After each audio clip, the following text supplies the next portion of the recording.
While everyone knew that Red Bull was almost certain to finish first and second in the Saudi Arabian Grand Prix on Sunday, few could have predicted the controversy that would follow the two Red Bull drivers. Indeed, the shenanigans that occurred in the final stages of the race should be cause for concern, as cracks are beginning to appear between these two teammates, with both of them eager to win the world title with no other team in contention. So is there a growing schism among Red Bull drivers? Why is Sergio Perez concerned about favouritism? And how did Max Verstappen react when he was beaten by his teammate? Keep watching until the end to find out.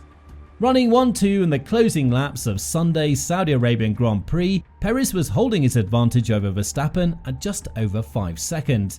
The pair were told to manage their pace, with both receiving the instruction to run in the 133s.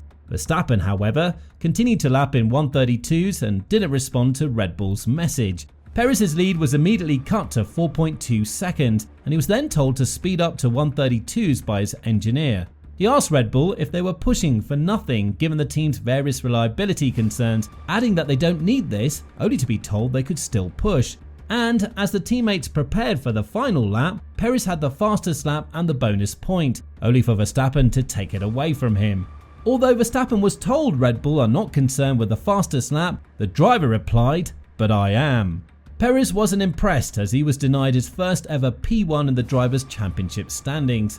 2 laps from the end, they told me to keep a certain pace. They told me I had the fastest lap and to keep the pace a certain pace, he said in the post-race press conference. I thought the communication was the same to Max, so it's something we need to review because I certainly got different information. Verstappen, for one, said it was normal to ask about the fastest lap because it's worth a point. We were first of all free to race, said the reigning world champion. And of course we had a target lap time to the end, but there's a point on the line.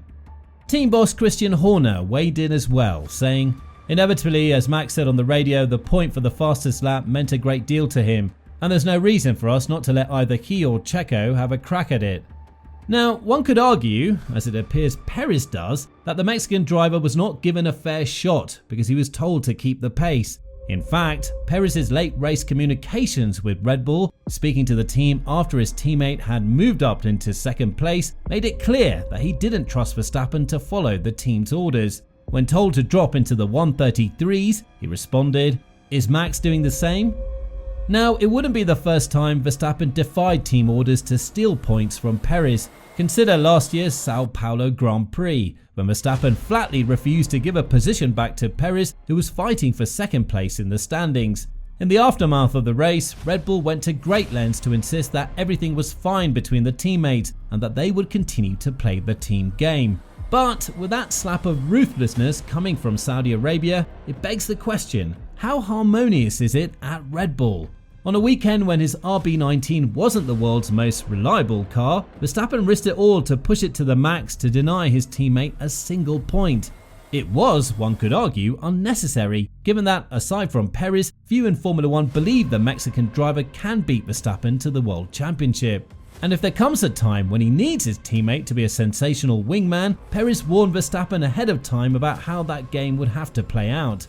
It's always important to work as a team, and obviously, if I see that I don't receive support when I need it, I won't give it either, he told Fox Sports Mexico. That's obvious, but I don't expect any of that.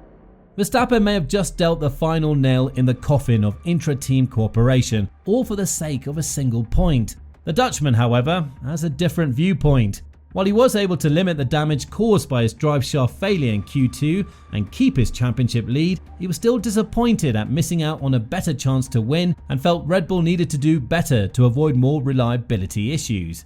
Verstappen initially pushed harder than the team expected, but he eventually relented and abandoned his hopes of passing Perez in favour of the fastest lap point. With Red Bull dominating both races in Bahrain and Saudi Arabia, it appears that Verstappen and Perez will decide the championship between themselves.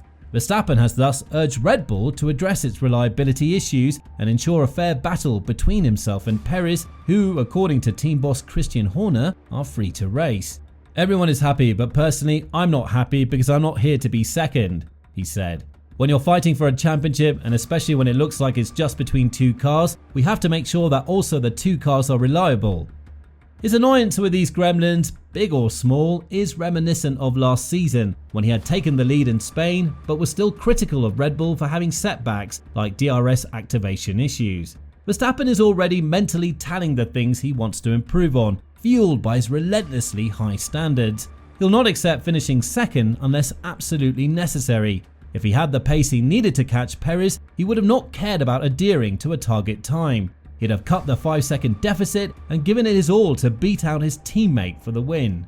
Verstappen demonstrated this by setting the fastest lap time. It's a selfish attitude shared by many great drivers, although it's not always the best course of action.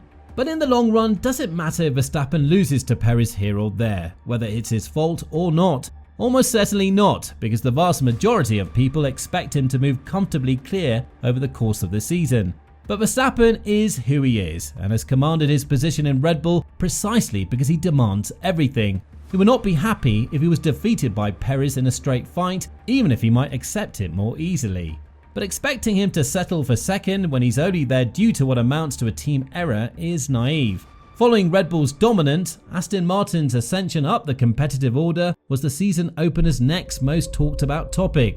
However, Fernando Alonso warned in Bahrain that the team's added drag compared to other Class A teams, particularly Ferrari, could prove to be a real headache in Jeddah. Well, based on what happened in Sunday's race, Aston Martin can be confident that he'll be able to regularly compete with Mercedes and Ferrari. Although Leclerc's grid penalty negated another stellar qualifying performance from the Monegasque, meaning we never got to see what he could do if he started ahead of Alonso, the Ferraris struggle for tyre life, particularly on the hards. Aston, for the second race in succession, did not. Alonso was able to gain time on the chasing Russell even right at the race's very end as they pressed on, with the Spaniard's penalty saga looming. Alonso estimated that his Aston AMR 23 was slightly closer to Red Bull on race pace in Jeddah than in Bahrain, possibly encouraged by the fact that he led the race for a handful of laps early on and could stay with Red Bull's Sergio Perez for a few more laps after being passed. When asked about Verstappen's declaration in Bahrain that Aston could win races this year, Alonso said, "We need some help from them, but it will happen eventually when they cannot always finish first and second. One day it'll be a botched pit stop, one day it's a gearbox. Max had yesterday a failure. If he had had it today, he'd have to retire the car. So there's going to be some circuits where maybe reliability or whatever could help us, and hopefully in those races we take the opportunity."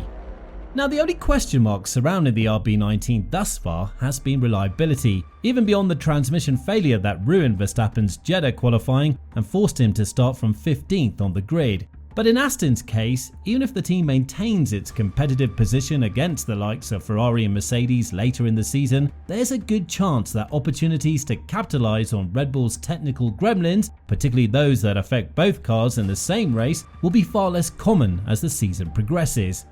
But what are your thoughts? Will the rivalry between Red Bull's teammates erupt, allowing others to take advantage? And do you believe Verstappen made a mistake by pushing for the fastest lap and eroding Perez's trust? Give us your opinions in the comments down below.